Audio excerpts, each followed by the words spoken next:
estado pode ser em barrica também ou em tanque em lote, e vai para o engarrafamento. Oi?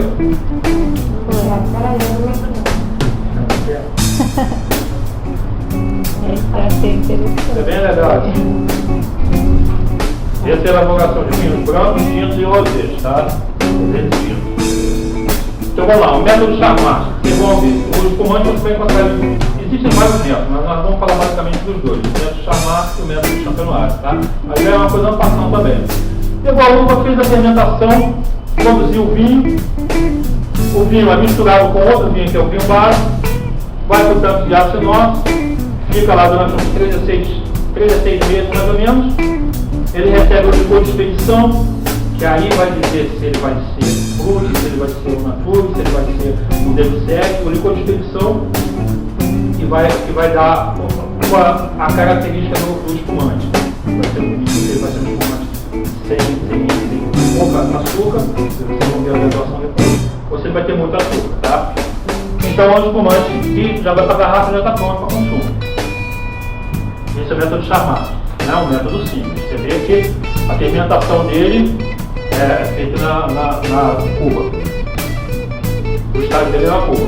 O método clássico ou o método Champenoise ou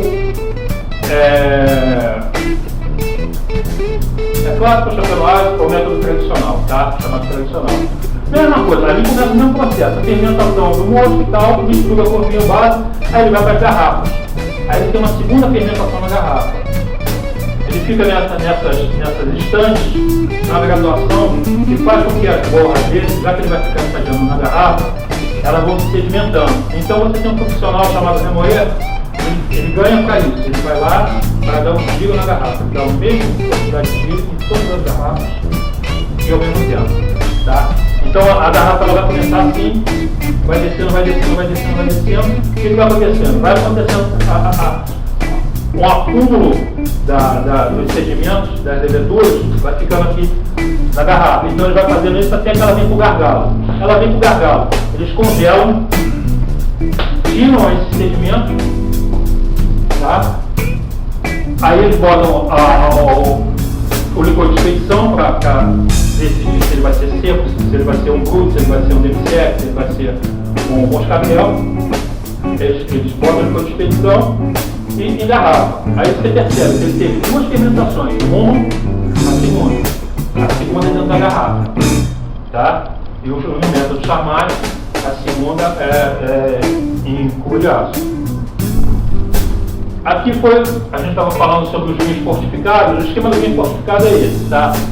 O vinho fortificado, ele recebe a aguardente vínica, que é o destilado do vinho, interrompe a fermentação, acontece o aumento do teor alcoólico, por isso que você vai encontrar esses vinhos com teor na faixa mais ou menos 19, 20 graus alcoólicos, e aumenta o açúcar dele também.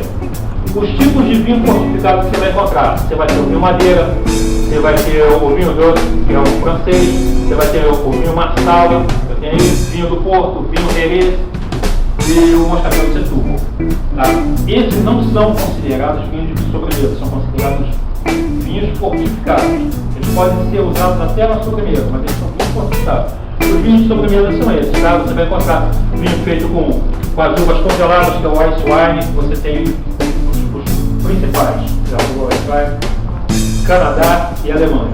Tá? No Brasil, até a Pericó, lá no sul do país, ela chegou a fazer o ice wine, mas quem provou falou, cara, não tem nada a ver com o ice wine. É um vinho caro, porque as uvas, eles pegam as uvas congeladas ainda e levam para a prensa antes delas descongelar. Mas só que eles precisam de ter 3 noites com a temperatura abaixo de 8 graus. É um negócio bem complicado de fazer.